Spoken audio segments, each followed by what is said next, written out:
We've got a smorgasbord of topics to discuss today, and to appropriately do so, we have chosen the buy, sell, or hold game to adequately address these. Everything, football, basketball, maybe a little soccer thrown in there. But we will start with this. Our good friend Austin Colley yesterday on this show, sitting in your seat, Jarom, set his expectations for BYU football's win total for next season. Listen to this. I expect 8 wins from the Cougars next year. Let's go. 8 wins. 8 wins. Hot take number 1. Let's go.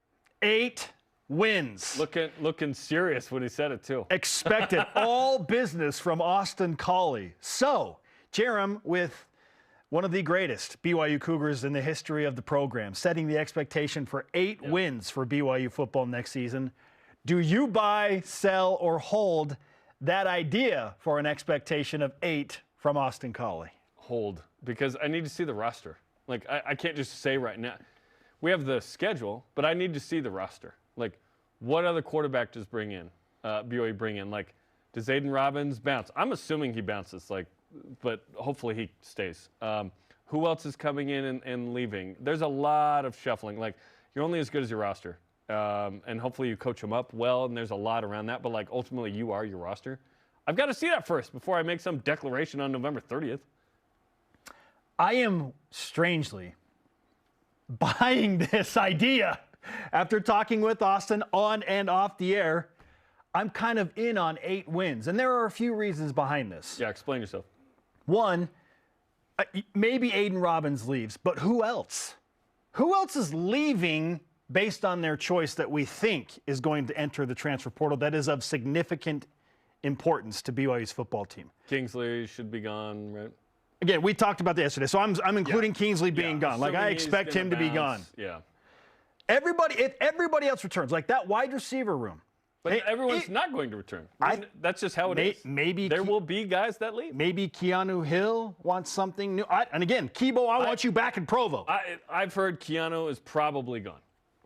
But if Chase Roberts, Darius Lassiter, who in large part told me he's coming back, Keelan Marion wants to be back. Cody Epps wants to be back. He declared as much. Said in the postgame after Oklahoma State, oh, I'm coming back. I'm ready for the challenge. Parker Kingston, and then JoJo Phillips wants to be back. Like, that room is really good. So even if BYU rolls out Jake Retzloff, who started 4 games, and look, he took his lumps for sure. Who wouldn't against that schedule? He did enough in some cases to put BYU in position to win games, the last 2 specifically. Yeah, ranked teams from the Sooner. The schedule, we think, is going to be easier. It's going to be lighter because there's not going to be a Texas or an Oklahoma. And BYU gets Kansas in Provo, Kansas State in Provo, Oklahoma State in Provo. Houston just lost their head coach. I don't know what Wyoming and SMU are going to be, but I feel like the schedule lightens compared to what it was this year. So automatically I went, we sure hope so. Okay, with how close BYU was in a couple of games this year with the core group on offense returning in the skill positions, I like BYU to win 7 games next season. I think this group, even if Retzloff's the quarterback, but with everything he brings back around him, BYU should win 7. So it's not that much of a stretch to think, okay, if they can upgrade in the portal somehow and they don't lose a ton, is it that crazy to think 8? Because you saw my reaction when it happened. I was like, whoa, that's crazy. That's crazy talk. But after having discussed it, I'm like, okay, yeah, the schedule lightens up. You bring back that core and they develop as they naturally should. And maybe it's because what BYU basketball is doing, Jarom. Maybe that's affecting my mind, where it's like they were not great last year. They were bad in times. They're awesome this year because of experience and growth together. Maybe football can do that together, specifically on offense, where they struggled so much this year. So that's kind of why I'm buying 8 wins right now. But if the O-line is the key and you have continuity. They won 5 games with an awful offensive line. They won 5 games with a terrible offensive line. Well, you went 3-7 versus P5s, right? Like you hope that you get 2 G5 or FCS is an automatic win. At Wyoming's not an automatic win. Like, we want that to be an automatic win. It is not. It is not. Why are we playing that game? Okay, next one. BYU football had 10 players honored yesterday by the Big 12, 3 players on the second team. All Big 12, Tyler Batty, Ryan Rico, Kingsley Suamatia. 7 total honorable mentions. So much honor in that mention, by the way. When did that start? That's I such a don't weird know. phrase. I don't know. You shall be honored and mentioned. Are you buying, selling, or holding that BYU did not have a first-team All Big 12 player on the roster this year? For this year, I get it. I'm buying it. Yeah, who deserved to be first team? Maybe Ryan Rico. But Austin McNamara at Texas Tech was incredible too. Also a member of the Church of Jesus Christ of Latter-day Saints. He was very similar, and Tech did better as a team, so sometimes that plays a factor.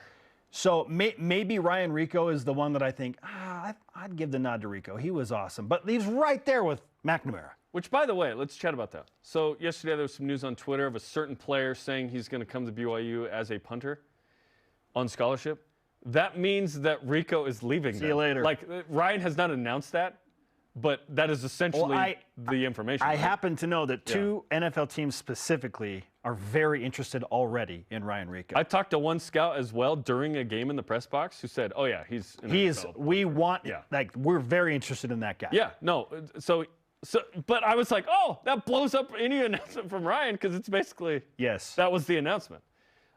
So yeah, and if you get excited about punter scholarships, that was an exciting moment, which we do. I know Johnny Linehan's excited about. I'm actually buying this that there was not a first teamer. Who deserved to be on the first team? Because BYU will get one next year. Is that what we're sort of thinking in this idea? Yeah, let's shift that conversation. Are you buying the idea that BYU will have at least one first teamer next year? No. Here's why. I need to see the roster, and two. There will be 16 teams next year. It's even harder to get one of those spots. Just because you have a bad team doesn't mean you at least get somebody on the first team. Hey, Tyler Batty, second teamer, awesome. Rico, UCF awesome. had 2, and TCU had 1, and they all had losing records in league. Yeah. Like, you can have BYU went 4-9, and Fred Warner was on the team. You know what I mean? In 2017, Houston has 2, for goodness sake. So I think BYU could have 1 next year. I don't know who. Who's most likely? Maybe one of the running backs. Maybe Chase Roberts. Skill position's hard to crack, man. I would hope that BYU in the future would have an O-lineman.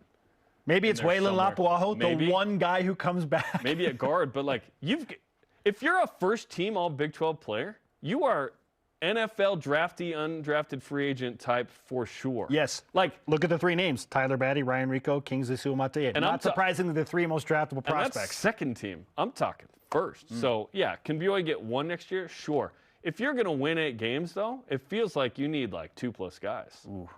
Like, you've got to have a game-changing player at multiple positions. 1 at a skill position would be desired. Always. For sure. Always, yeah.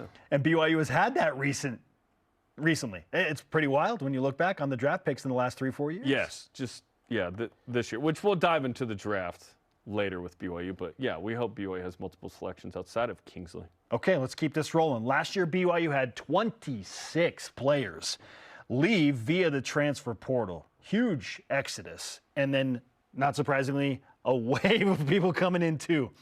And it affected BYU, not in all the positive ways this year. BYU had, it was like 31 or 33. Crazy turnover. Yeah. So do you buy, sell, or hold that BYU will have fewer than 26 players enter the transfer portal this year compared to the number last year? I buy. I don't think it's going to be 26 this year.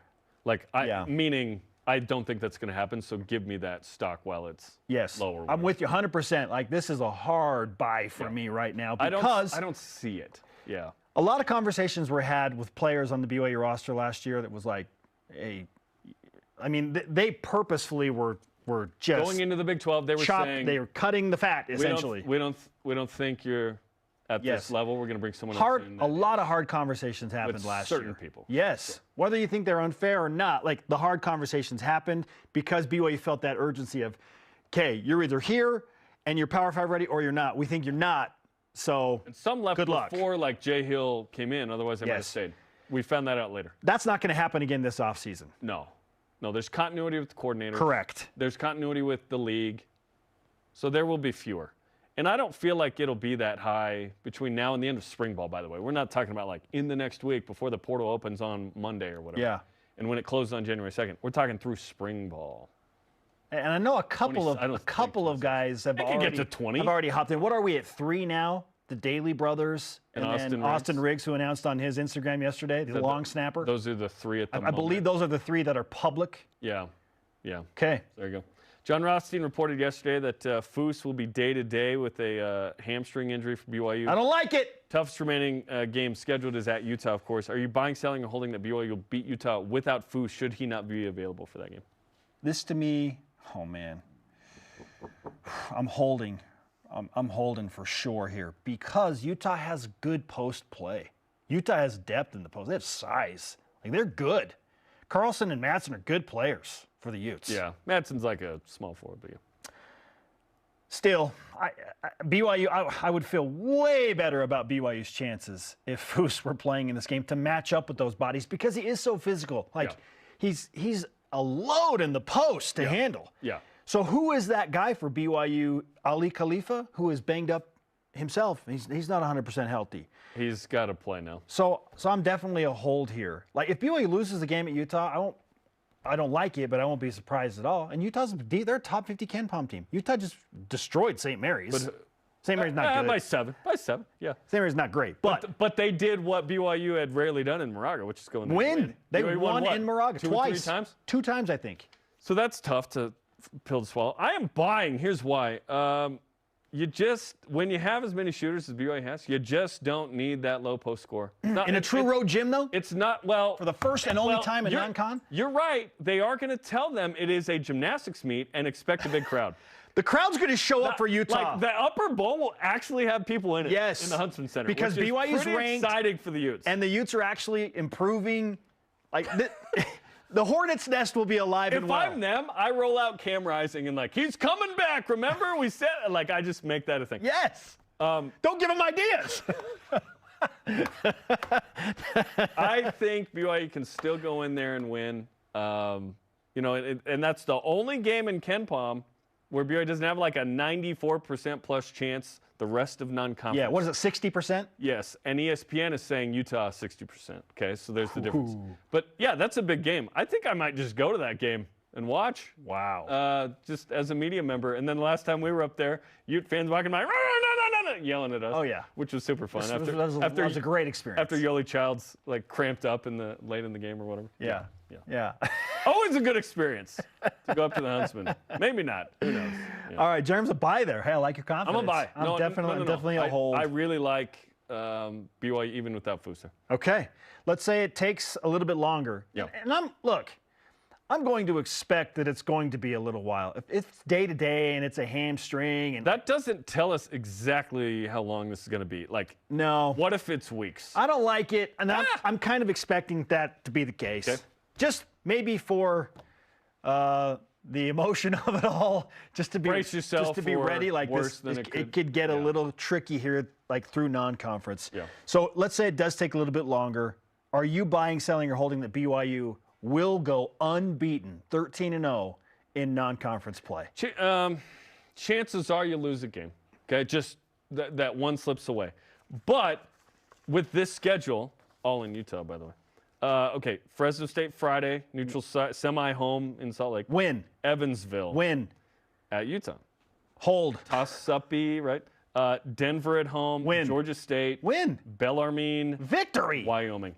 And another win. I'm buying. I think BYU is going to go 13. Yeah. They could totally lose the game at Utah. But it comes down to that game, Jarom. It comes down, yeah, absolutely. And there might be another weird game where we don't see it and BYU didn't shoot it well and blah, blah, blah, blah. BYU's playing at home. And in Salt Lake, literally in Salt Lake, 2 of the games semi-home. The rest are at home. One could argue at Utah is semi-home. No, the Utes are going to show up in their own gym for that one, but not many others. I'm a hold based on exactly what we talked about with the Utah game. It comes down, in my opinion, to the Utah game. I fully expect BYU will win the remainder of their games outside of the true road contest, the only one in non-conference play for BYU in Salt Lake City. What a great way to schedule. That is a hold there. Great schedule. But I expect 12-1. If BYU beats Utah, I'm ready to go 13-0 and for BYU to be ranked in the top 12 going into Big 12 play. Which is wild. Incredible. And that probably will be the peak of the ranking. But I just want BYU to make the tourney. Would you take a 12 seed right now playing game? 100%. Because everyone's, I'm excited about BYU too. I got to see halfway. We'll talk about this more in the whip, but I got to see BYU halfway through Big 12 play to really know where we're at. Okay. Okay. Right now, BYU's not playing that. Like, they have some nice wins, but once you get into Big 12, obviously it's tougher. Like, let's not do what we did with football. 4-1, 5-2. Bop, bop, bop. We got to see Big 12 play. We got to see how tough that is. Our question of the day. Let's go back to football specifically. What is your way too early win total expectation? Oh, we're going there. For BYU football in 2024. This based off of what Austin Collie said yesterday. He's a table set. Wins. Brent Fredrickson on X answers, I expect 6-6. I believe in Kalani and what he is doing. BYU can absolutely win 8 or 9 games next year. Wow. But ramping up to success in the Big 12 is likely going to take 1 to 2 more years. If not longer. To me, this is a 3 to 5 year project to get into we want to be consistently in the upper half of the league. Yes. It takes a moment. Can BYU do what BYU football do what BYU basketball did? And that is keep the core of your experience and add a few nice key pieces through the transfer portal. But you hold on to the core. That's the hope. Harder in football than basketball. A lot of moving pieces there, I think. If they can hold on to the core and add a few pieces, then again, I feel like 8 is a real possibility. You know what we should ID? How many the core is and who are the core. I think we should figure that out. Starting at quarterback and offensive line. Quarterback.